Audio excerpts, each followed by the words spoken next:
Okay, hello everyone. Thanks for coming to today's talk. My name is Yuntang Yang. I'm assistant professor at the Department of Communication and Journalism, and I'm also affiliated with the Data Justice Lab. So this is one of the talks that Data Justice Lab hosts every year. So it's my honor to introduce Dr. Kai-Cheng Yan. Dr. Kai-Cheng Yan is a postdoctoral researcher at Northeastern University's Network Science Institute. He obtained his PhD in informatics from the Buddy School of Informatics, Computing, and Engineering at Indiana University, Bloomington. His research focuses on creating safe, fair, and trustworthy online information platforms by identifying how malicious actors and flawed systems distort information flow and developing effective countermeasures. He is a leading expert on social bots and misinformation and has been at the forefront of exploring the misuse of generative AI in this context. His expertise was recognized during the high-profile Elon Musk versus Twitter trial in 2022 and the US Senate hearing on AI-driven scams in 2023. He developed Botometer, botometer.org, a widely used bot detection tool that supports social media users, journalists, and public servants globally. His research has been featured in over 120 media stories by leading outlets like BBC, CNN, Time, and the New York Times. Right, thank you so much. So the floor is yours, Dr. Kai. Thank you so much. Thank you so much for the invitation, of course, the nice introduction. And hi, everyone. I understand that many of you are here for extra credits, but I do hope this is well worth your time. So let me start. So that was the title. You've been seeing that the whole time. So, and also I was gonna do some quick self-introduction, but I think I already did that. Just a quick note to add. I will soon join Binghamton University this fall as an assistant professor. So that's like a recent development. So another thing is during my PhD, I was mainly studying social media. I was studying social bots and the spread of misinformation. And during postdoc, which is what I'm doing right now, I shifted my focus trying to understand how AI is affecting our information ecosystem. And for the next step, I'll keep doing this basically. So that's basically about me. And today, as the title suggests, I want to talk about how AI is changing our information ecosystem, right? So there are really many different ways you can approach this. But in my mind, I tend to think about the information flow, basically how the information is generated, produced, disseminated, and consumed by everybody, right? And there are different components here, different actors in each steps, and generative AI is definitely changing everything as of right now. And in today's talk, I'm gonna basically talk about three my recent research in different models components. Like in the first step about production, I'm going to talk about AI-powered social bots. And for dissemination, I will shift focus to try to understand can large language models judge the credibility of news outlets, right? I will explain why I'm doing that. And then for consumption, I try to see if we can do something good, use large language model to do fact checking, to protect ourselves, right? So that's kind of all. So let's dive into that, into the first component, which is about AI social bots. Before I talk about AI bots, I want to talk about like what kind of bots we were dealing with like before, right? Because social bots has been there for many years, and our definition is that social media accounts, as long as they are controlled by software, we call them bots, right? That's our definition, but software here can mean many things, right? Like in the old days, just like you could write a script and control your account. But nowadays, software, I think, also means AI, right? So back in 2019, so I want to give you some examples of what I'm talking about, right? This is 2019, we captured this botnet in action. So this is a Twitter network. Each dot is a Twitter account. And if there's an edge between two of them, it means there's some interaction, either through retweets or replies, right? The different color means whether they are more human-like or bot-like. And you can see some like red dots there, right? Those are the kind of the botnet we're talking about. And if you zoom onto those red dots, this is what you will see. So those are like the profiles of those bot accounts.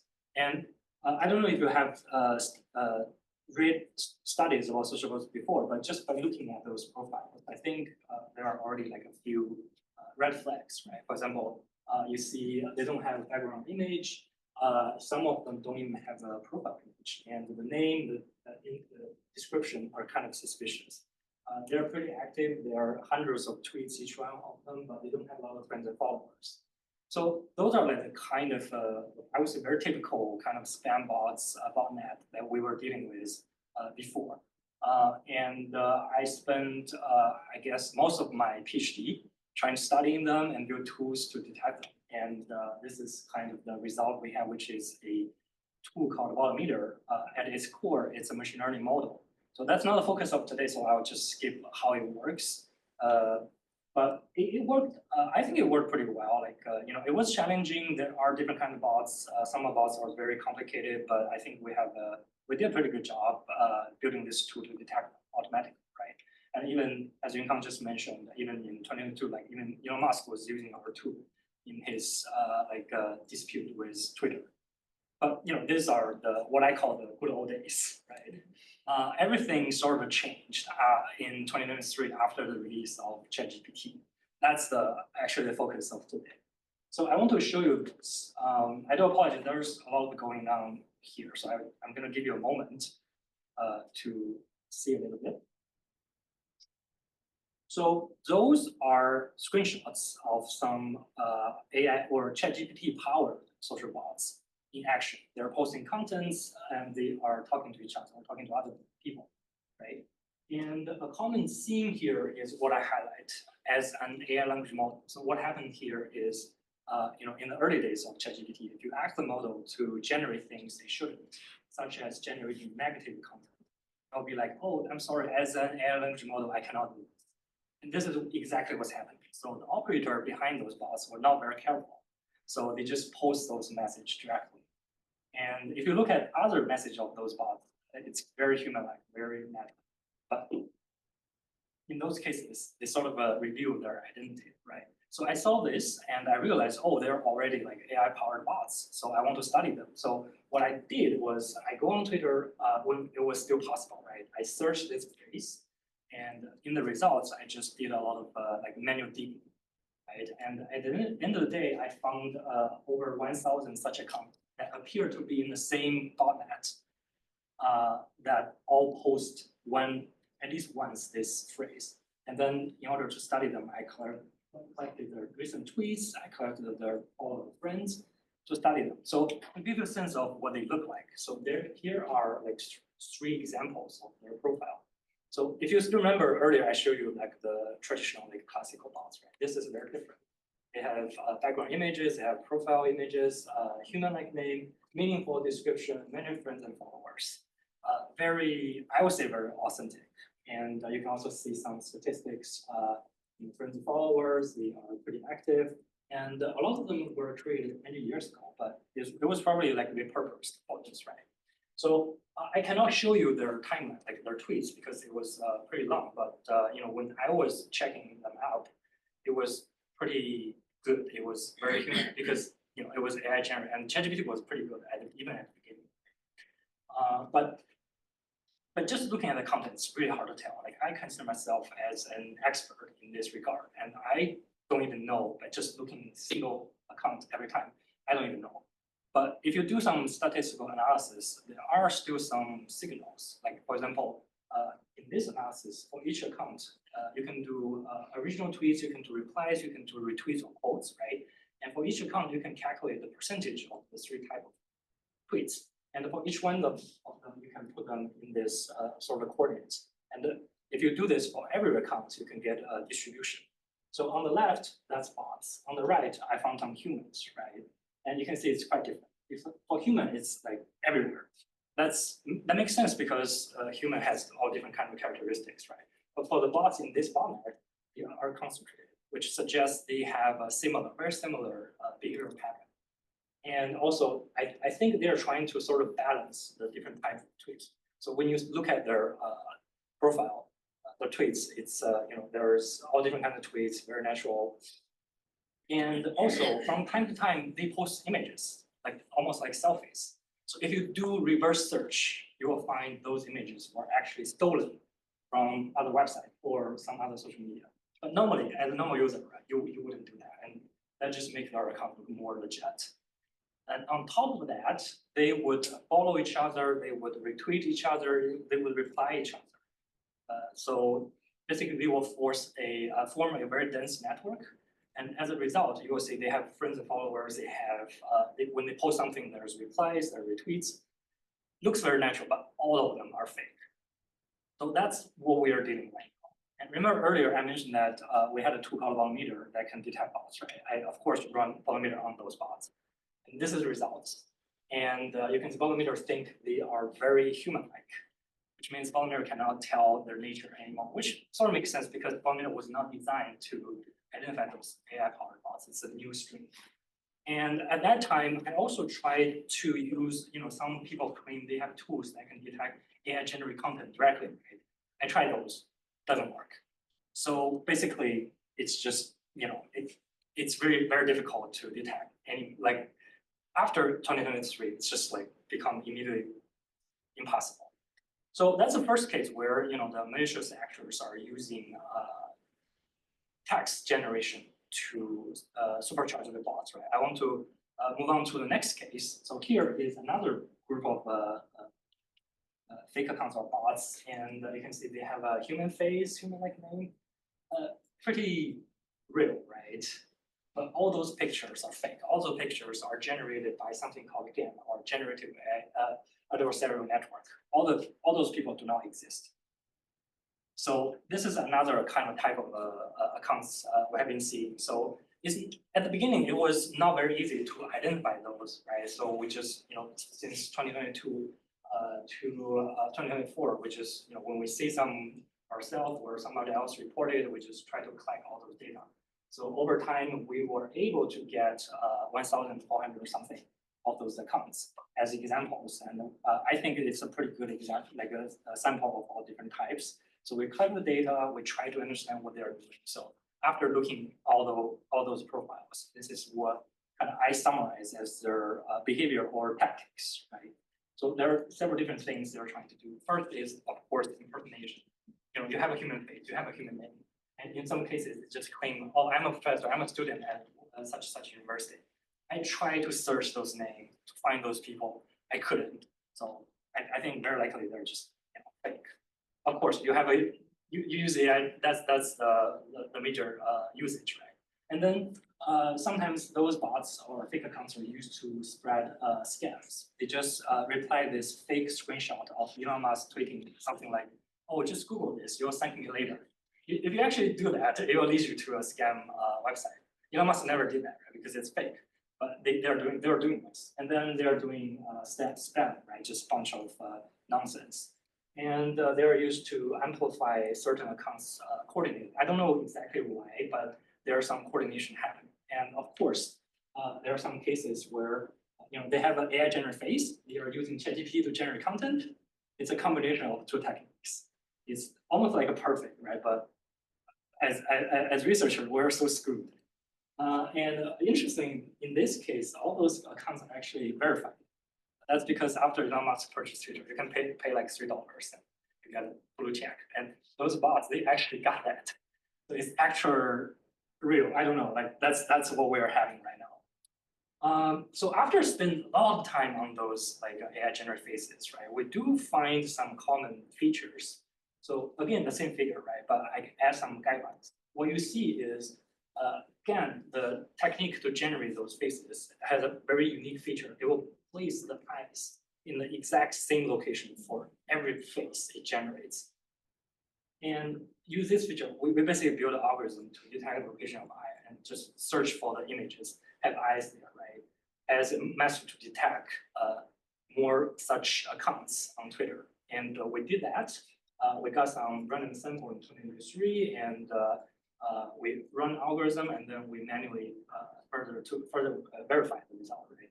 At the end, we think our estimation is that there are 8.5K to 18K daily active users on Twitter that have an AI generated face in 2023. That's already like, I think you can interpret this number yourself, but I think it's already a common strategy for bad actors to create accounts, right? And that was like 2 years ago. So after we found those kind of behaviors, I think there are repeated reports or incidents about them. Like for example, in 2023, later 2023, you can see all those fake faces, human-like name, ChatGPT generate content talking about political topics.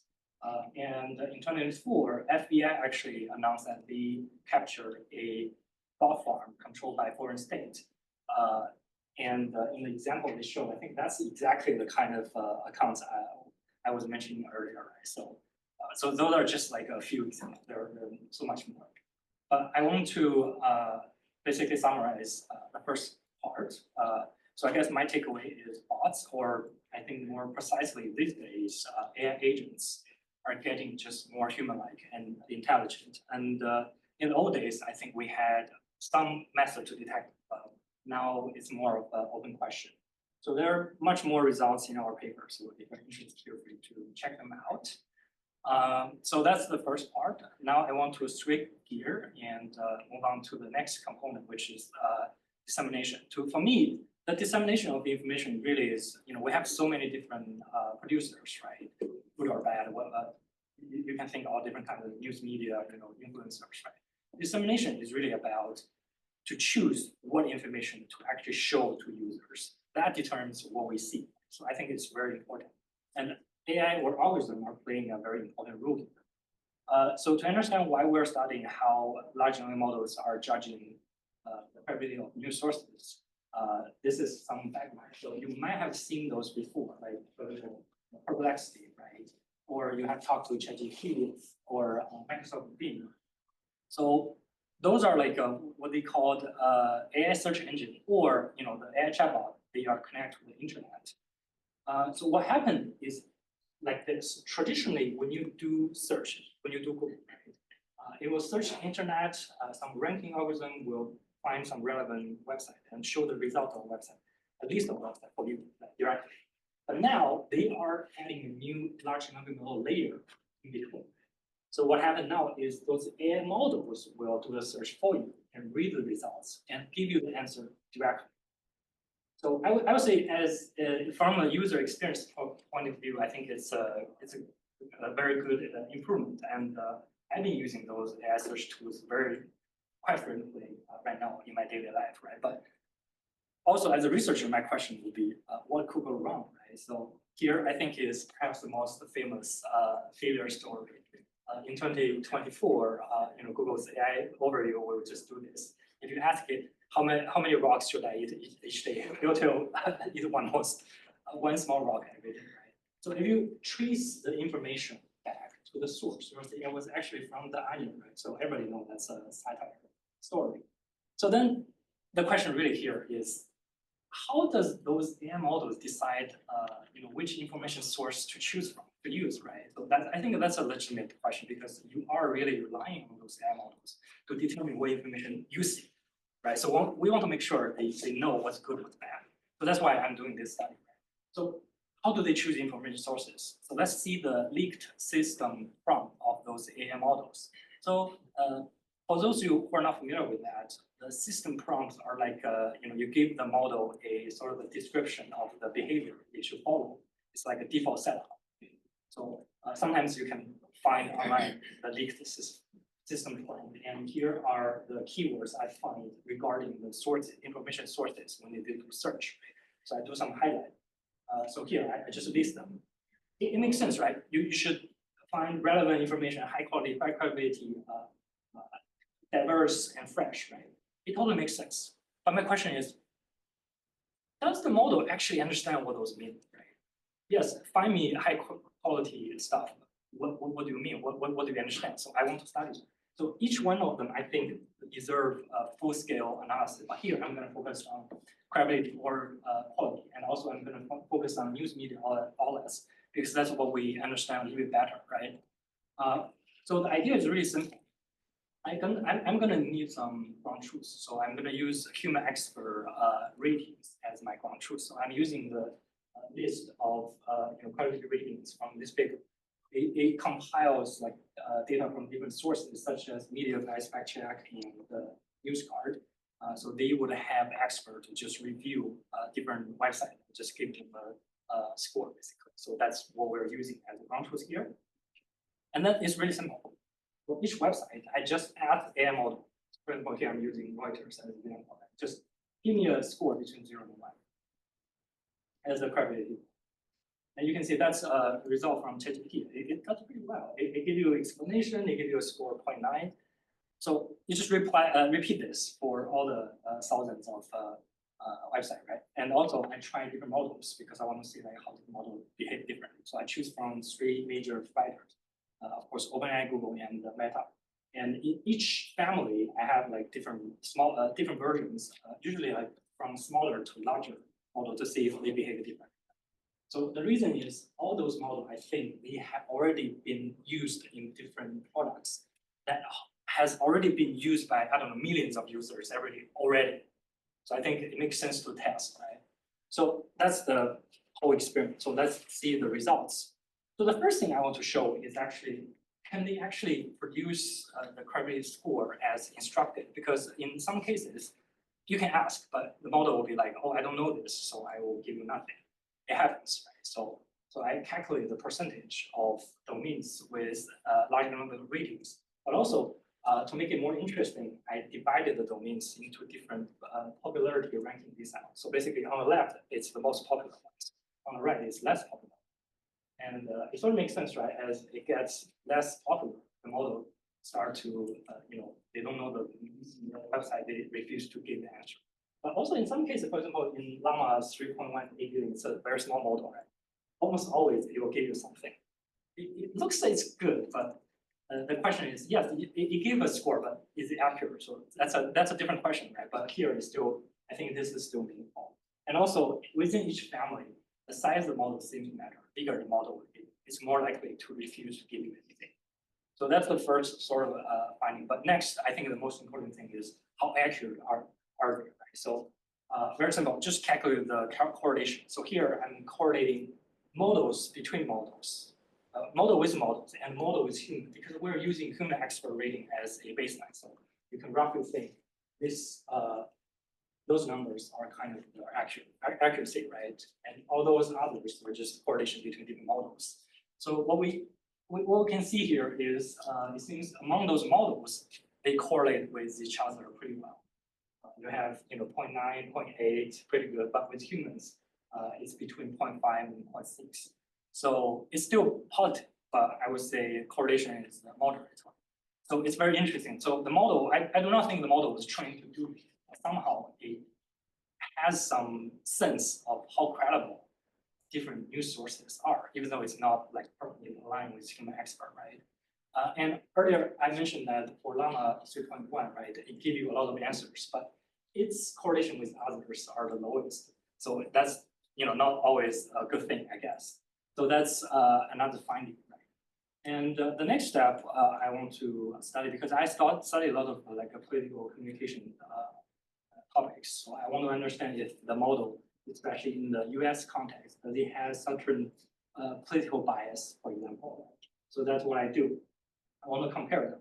But if you compare their ratings for left-leaning domains, news outlet with right-leaning outlet directly, you're likely to see that left-leaning outlets are getting higher scores, because maybe that's just how it is, like naturally. Even if you check human expert, it's already that result. So what we do is we calculate the difference between the rating from AI and human expert. So we calculate the difference. So basically we're using the human expert rating as the expectation and see if the model is more likely to give a higher score or lower score. And then we do that for left-leaning outlets, right-leaning outlets. And then you have two distributions, right? for different domains, you can just do a t-test and see which one is higher. And turns out almost all of them are left-leaning, favor left-leaning outlets, meaning they are more likely to assign a higher than expectation score for those domains, except for GPT-4. It's still left-leaning, but it's not statistically significant. So I think that's also kind of interesting because as a information, I would say information cured, right? The AI models, we probably want it to be unbiased, right? Since there is a universal, almost like a universal left-leaning bias embedded in there. Also, we don't quite know where it's coming from, but it's there. So again, there's a lot of more results in the paper, but I guess my take-home message here is to answer my question, yes, those AI models, yes, they can rate the news outlet credibility, and they tend to agree with each other. Doesn't matter which company they come from, right? But they only align with human expert moderate, and there seems to be a left-leaning bias. So I think this is just like a very first step, the tip of the iceberg, because right now we're really talking about changing the information dissemination system for all the users, right? And we are already putting those in production. People are using it, but we have not spent enough time trying to understand what will be the side effects, what will be the potential problems. So I think this is just like to tell people, yes, there might be some issue there, but we need to understand better as we go. So that's the second part. Next, I want to move on to the next part, which is, okay, there seems to be a lot of issues with AI, but can we use AI to do something good, right? To use this as an opportunity? And I think the answer is yes, but it's complicated. So here, we're trying to see if we can use AI to do automated fact checking. So you may ask why we even try this. So if you think about building a robust fact checking system, you want to have all those nice features. It can detect claims, it can retrieve evidence, it can assess veracity, generate arguments, and ideally it can be deployed at scale, right? And when ChatGPT came out, we're like, oh, it seems the AI model has all those nice features. So let's give it a try. Let's try to do a fact checking. Right? So we design a human subject experiment.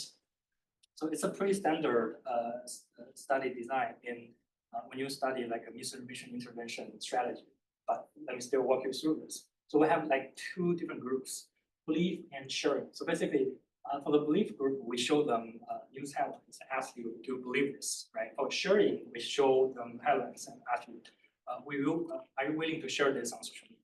So those are like a very different behavior or attitude. So we have to separate them.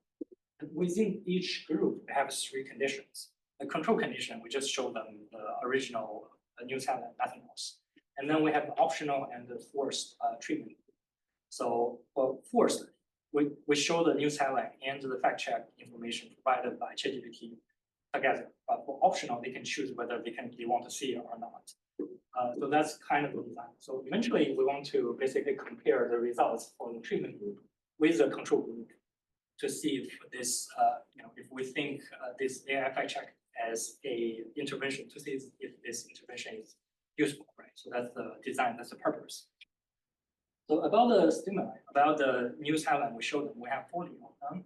Political headlines, 20 are true, 20 are false, and we try to balance, whether it's pro-Democrats or pro-Republican. And for ChatGPT, we just use this prompt. We just asked ChatGPT. It was in the early days of ChatGPT, so it was still ChatGPT 3.5.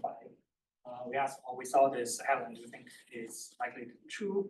And we just take a screenshot of answer, and that's what we show to the experiment participants. So now, moment of truth. Let's see the results, right? Is this helpful?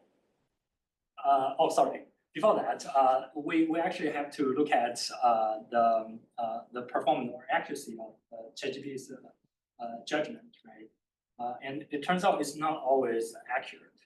So here we have two bars. On the top is for the true news, and on the bottom is the false news. And there are three types of AI answers: true, unsure, or false. Right? So basically for false news, it should be all false, but in sometimes 10% of the time, AI will be like unsure. And for truth, it's like 65% it will be like unsure. Only a tiny portion. Sometimes you also say it's a false. So it's not perfect, but it's not 80% time it's not wrong. But that's the situation we're having, right? So now, moment of truth. Does the AI fact check does actually work? So no. So this is a little bit complicated. So let me explain this. Remember, we have two groups, right? Belief and sharing. So that's left and right. And under each group, we have three conditions. So control, forced, and optional. And then we split the highlights into true and false, right? To show whether people believe it or whether people are willing to share it, right? And what we care is the difference between the true and the false highlight. So that's what we call a truth discernment. And basically, the higher, the bigger the gap, the better. But what we see here is control compared to control group, both treatment groups are not significantly different from that. So basically, there's overall speaking, it's a null effect. So we're kind of disappointed at this result because we're actually hoping AI can work better. But it is what it is. So we're trying to understand why this is the case. So we break things down. So in this slide, we show that AI model will give you different answers for different news headlines. So we break the result into different conditions. And so again, this is a pretty complicated thing. So let me explain.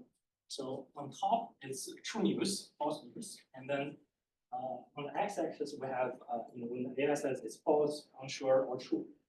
So in this case, for example, true news, AI says it's true, so AI is right. But if it's a false news, AI says it's true, AI is making a mistake. But because it never happens, we don't have the results here. So all the others, we have the result for control group and for false group. And if the difference is significant, we will annotate that. So only two cases are significant. So on the top left, we have true news, but AI said it's false. Basically, AI is making a mistake. It actually decreased people's belief, which is bad. And in this case, for false news, and AI is unsure, actually increase people's belief for false news, so it's also bad. So in this case, it actually backfired the AI fact check. It's just when you average everything, all the difference goes away. But if you break things down, you can see this. So that's for belief, right? This is for sharing. Same configuration. I would say the results are slightly different. So again, in most of the cases, it's not significantly different. But here, for truth news, AI said it's true. It does increase people's willingness to share, which is a good thing, I would say.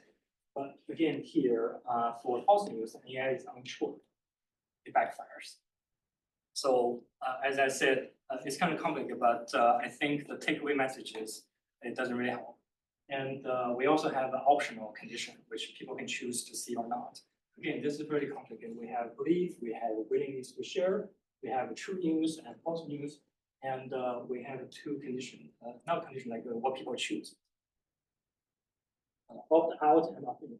So I want to focus on the false news headline. And you can see for both cases, when they opt in, they actually are more willing to believe and share false news headlines. So I think there is a very strong selection bias, and the AI fact check does not seem to help in those cases. So again, here is the kind of summary. So at least in this study, people did not seem to benefit from the AI fact checks, right? So, but I'm still, even the results was kind of disappointing, but I think I'm still very optimistic about this because I think using AI to do fact check or more broadly, like as your personal information processor to help you determine what to see, that's the only way going forward. So we need to make this work, and I think we can make this work. So to me, this study is more like lessons for me. So my two lessons here is, first thing, accuracy of the fact checks is super important. As you can see, when AI was correct, in some cases actually helps, but when AI is wrong or unsure, it backfires, right? So we need to figure out a way to round the fact checks of AI models, and there's something we have been trying. There's a lot of development in this area, but I think that's a general direction. Another thing is I think we do need more research on human AI interaction, because when it comes to fact checking, I think trust is the key. But when you ask average people, do you trust AI? I think the answer is probably no. Right? So the real question here is how can we build an AI system that people can trust? And also the answer is reasonable and meaningful for people. I think there's a lot to do. And obviously, the way we did it, just ask ChatGPT to generate a blog for us is not the way to go. How much time? A lot of time. Did you measure trust when you were doing the experiments? Not trust, but attitude towards AI, but it was not significantly. Otherwise, I would show them. Yeah, so I think there's a lot going on here. So that's why I'm saying like more research is needed. Like this research gave us more questions than answers, I would say. Yeah, but that's a very good question. So again, there's a lot of new, more results in the paper. So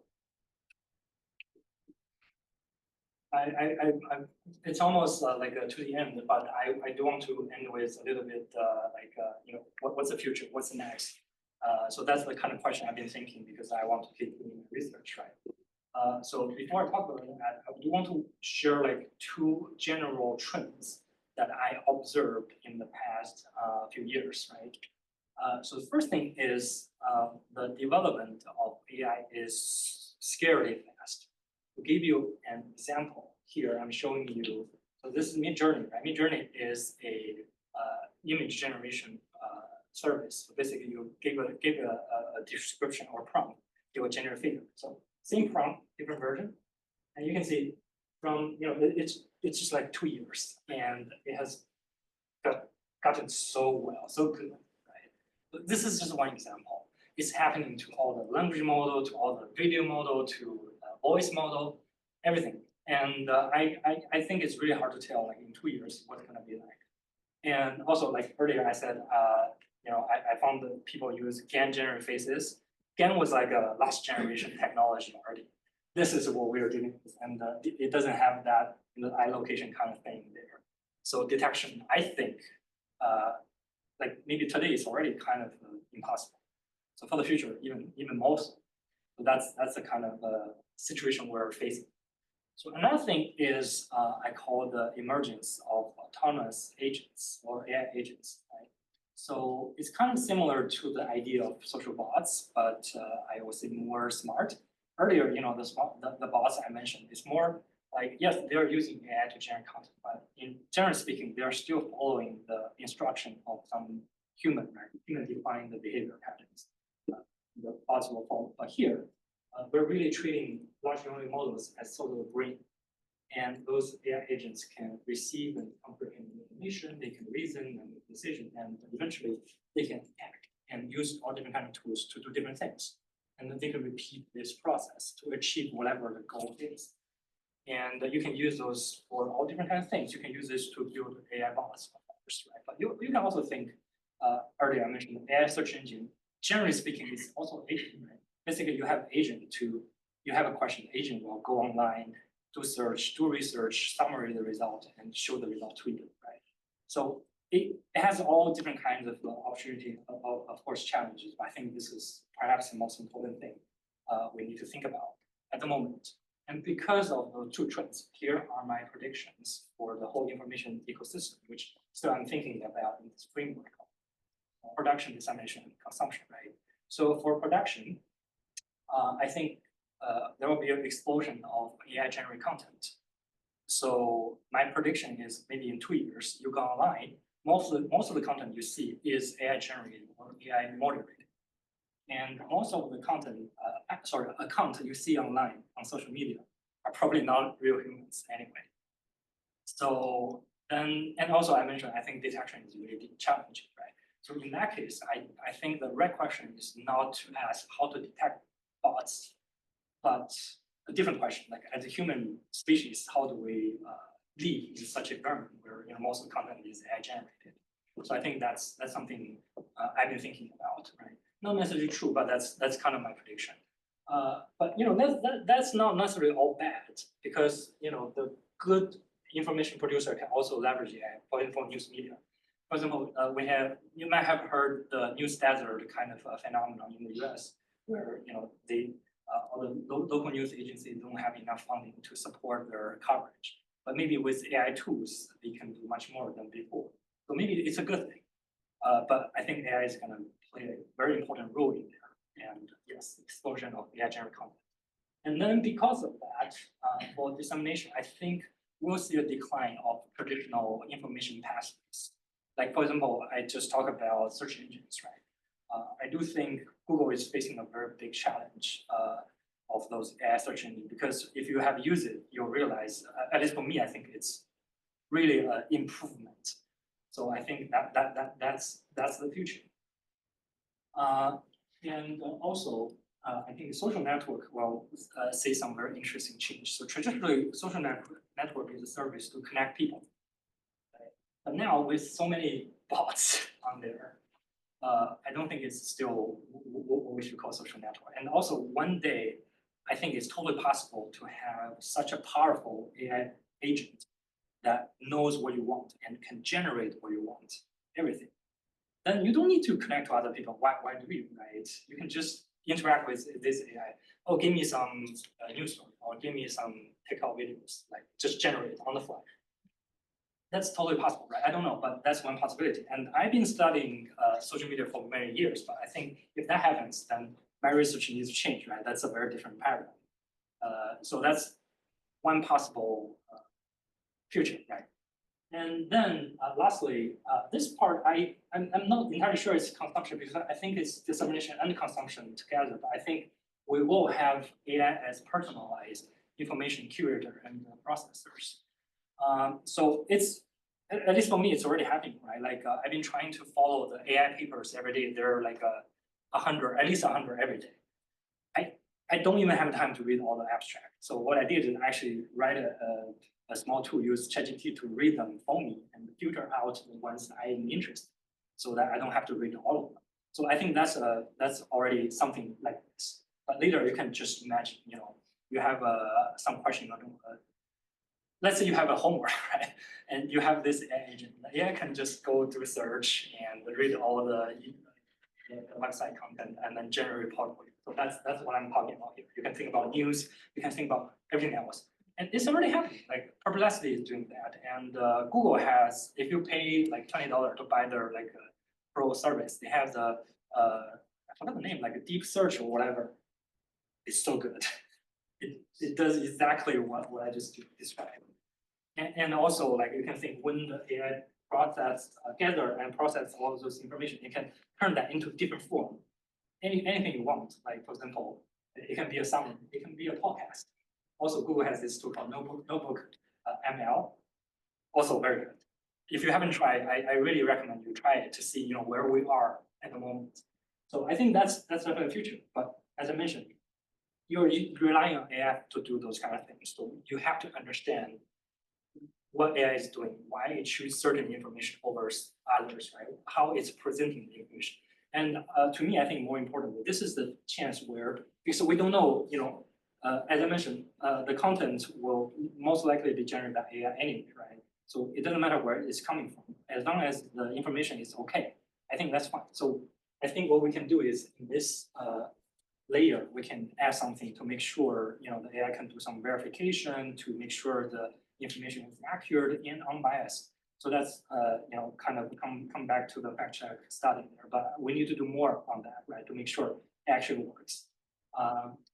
So I don't know if I'm making any sense, because those are the things I'm still thinking, right, ongoing. But I'm quite excited about, scary, and also excited about those development or futures.